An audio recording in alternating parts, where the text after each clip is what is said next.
Let's be clear. The fundamental principle of spirituality is experience, not thoughts, feelings, or a belief system. All the data and knowledge that has been compiled in the perennial philosophy of spirituality has been accumulated through experience. The knowledge is available for you to use as only a user's guide as you experience life for yourself. In other words, it can only offer you tips, hints, pointers, and advice for experiencing. It's not supposed to serve as a manual of absolute truths that you build a belief system around. That is dogma, because beliefs are absolutely useless. For there is nothing absolute, and all truths are relative and subjective. There is no exception to this.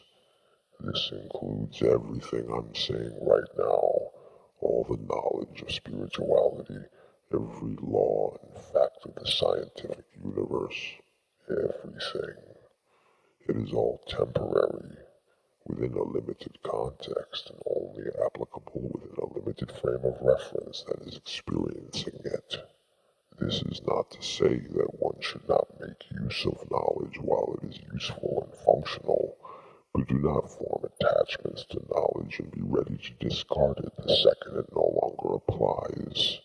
So it's important that while we are employing knowledge, not to let it pin us down into a box that will limit our experiences and prevent us from the continuous process of discovering new temporary knowledge.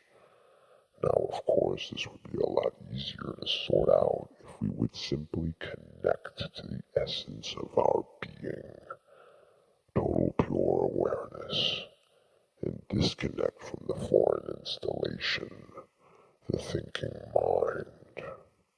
The thinking mind is the aspect that attaches to beliefs, obsessively overanalyzes, forms distinctions, discriminations, and separations, and therefore deludes experience by filtering it through all its bullshit. It actually discourages experience. For why bother experiencing anything when the thinking mind is there to define everything for you? So let's not get it twisted. If you are not experiencing any part of your internal or external world, and have found yourself attached to thoughts and beliefs, this is not the doing of spirituality, but rather the result of the delusion of the thinking mind. Spirituality's function is to enable you to have freedom from all things, so that you may receive a full experience and understand the nature of these things, not to mold you into a specific configuration to filter experience through. This is what the thinking mind does, and it is totally the thinking mind's doing. If you want full experiences, unlimited possibilities, and freedom from restricting thought processes and belief systems, then abandon the thinking mind as your primary perspective of negotiating life, and instead put it in its proper place as a limited tool of mundane schemes. It can help you in its cleverness with finding food, building shelter, organizing inventory items, and increasing material efficiency. But don't let it go where it doesn't belong. You must govern the thinking mind, and not let the thinking mind govern you. Or, worse yet, to mistakenly identify yourself as the thinking mind. If this false association is made, the thinking mind will warp and pervert everything. Experience, spirituality, illusion, pure essence, and the idea of a self will become a mixed-up mishmash of jumbled-up confusion. Once you get entangled in this, it is virtually impossible to get out of, for not only will the thinking mind resist being overthrown, but the entire endeavor to overthrow the thinking mind will be grounded in the thinking mind, which means one will think that the way out will be discovered in more thinking, which of course only leads to more delusion, confusion, and confinement.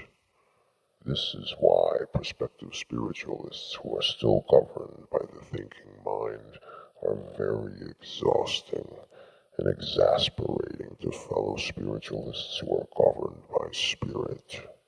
One day they seem centered, the next day they are all over the place. One day they seem to understand the fundamental principles of spirituality. The next day they are cursing spirituality and blaming it for all their problems. This is all a representation of their struggle with the thinking mind. This is why they can't understand why spiritualists have no interest in their complex webs of distinctions, contradictions, discriminations, and separations. We will not indulge in such matters because they are only the relative subjective matters of a thinking mind, not the matters of total pure awareness. It's not that spiritualists governed by awareness refuse to acknowledge or deal with the matters of the world. We are experiencing the experience of the world just like everybody else, but that we understand that there is a source from which all matters of the world manifests.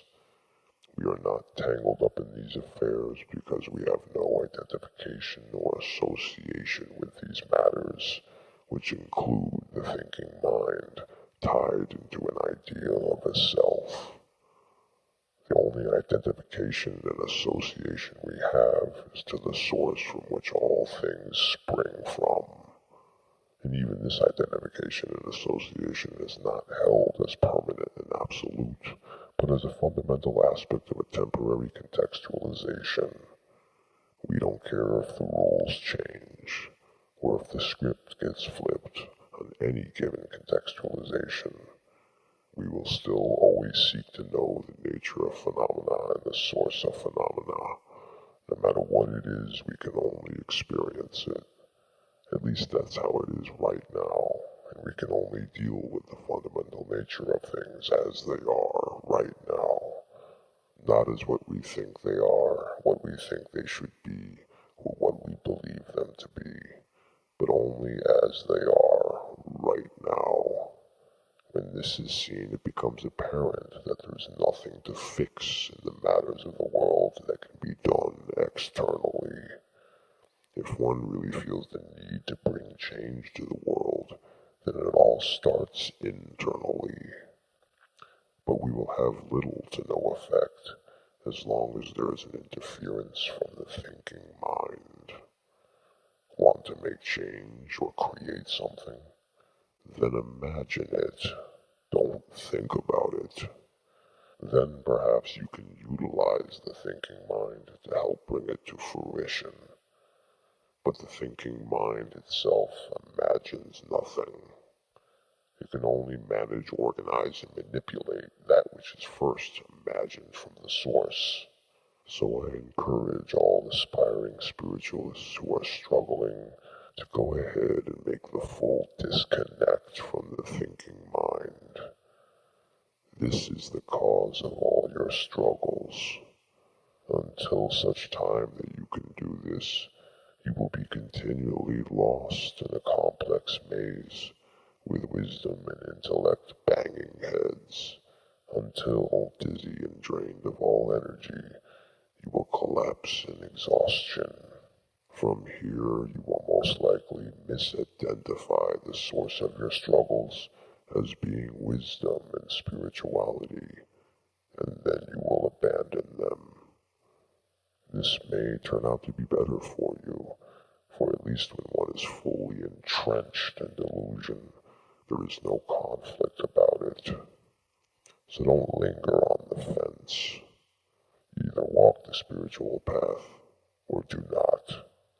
Just like Yoda said, do or do not.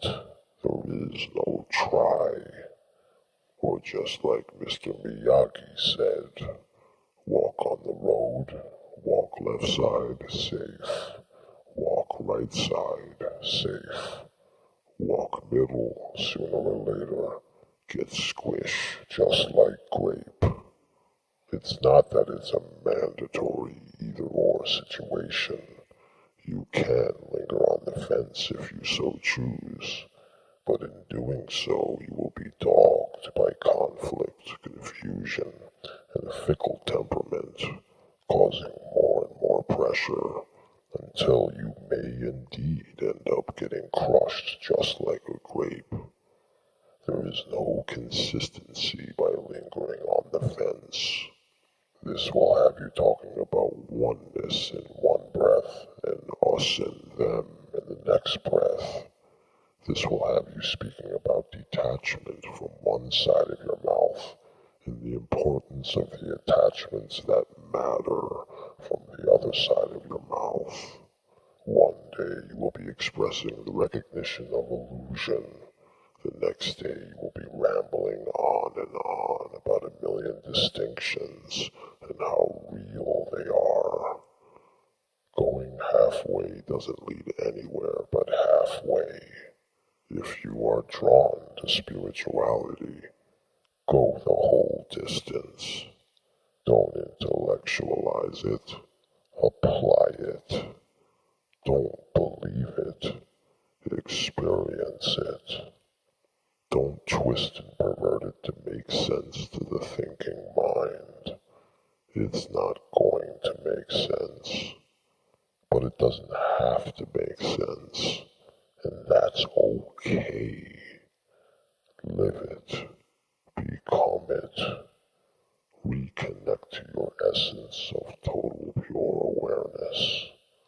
From here, all will become clear. You got nothing to lose, other than the tyrannical controlling delusion of a thinking mind.